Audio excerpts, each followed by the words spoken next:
In this lecture, I'm going to show you how to display the number of products in the shopping cart here on the navigation bar.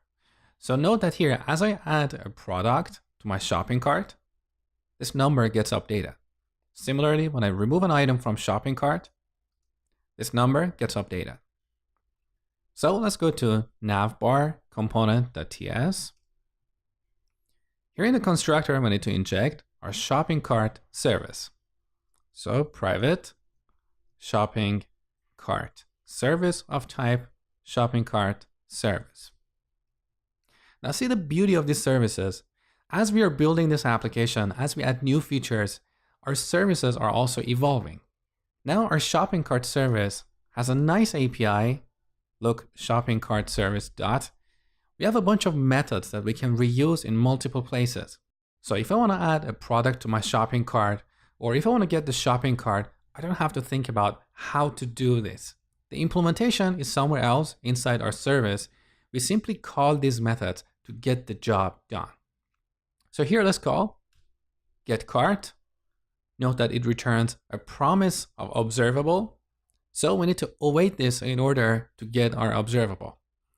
And this means because we cannot await a method in our constructor, we need to implement the onInit interface. So implement onInit.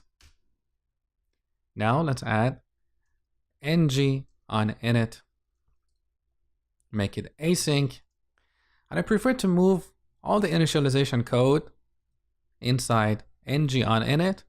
So it's not like some of the initialization is done in the constructor, the rest is done in ng onInit. We do everything inside this ng onInit. With this, our code is more consistent in terms of object initialization. So here we need to prefix this with this, and similarly here. Okay, at this point we have a shopping cart observable. So let cart observable equal this. Now I don't want to define this cart as a field here and then unwrap it with the async pipe in our template, because the calculation of the number of items in the shopping cart involves some logic. So we can't write code like this. Let's say if you have a shopping cart, we can calculate the number of products like this. That doesn't work because each item has a quantity. So we need to add all these quantities together and then display it on the navigation bar. So we have an observable. Let's subscribe to it here to get a shopping cart. Now, once again here, we don't need to unsubscribe because we have a single instance of this NavBar component in the DOM throughout the lifetime of our application. So I wouldn't worry about it. Now we have a shopping cart. So we need to access the items property. Look, we haven't defined a shopping cart interface yet, and that's why we don't have IntelliSense and compile time checking. So I'm going to temporarily stop what I'm doing here and define an interface for our shopping carts. So back in our models folder, I'm going to add a new file. First, let's add shopping cart item.ts. Here we export an interface called shopping cart item, which has a few properties. One is product of type product, and the other is quantity of type number. Then in the models folder, I'm going to add another file that is shopping-cart.ts. And here we export another interface, shopping cart, that has a property called items, which is a shopping cart item array. Okay. Now with these interfaces, I'm going to go back to our shopping cart service. So here's the getCart method. Look at the return type. It's a promise of Firebase object observable of any. We can annotate this with promise of Firebase object observable, but instead of any, we're going to use shopping cart. like this. Now with this annotation, we can go back to our NavBar component and continue with the calculation of quantity. So cart dot look, we have items. Now this items is not an array. It's an object. Let me show you. So back in Firebase, look, here we have items. This object has these 4 properties. So it's not an array, because if you had an array here, the children of this node would be 0, 1, 2, and so on. We decided to model this as an object instead of an array, because with this structure, we can easily find a product in the shopping cart using the product key.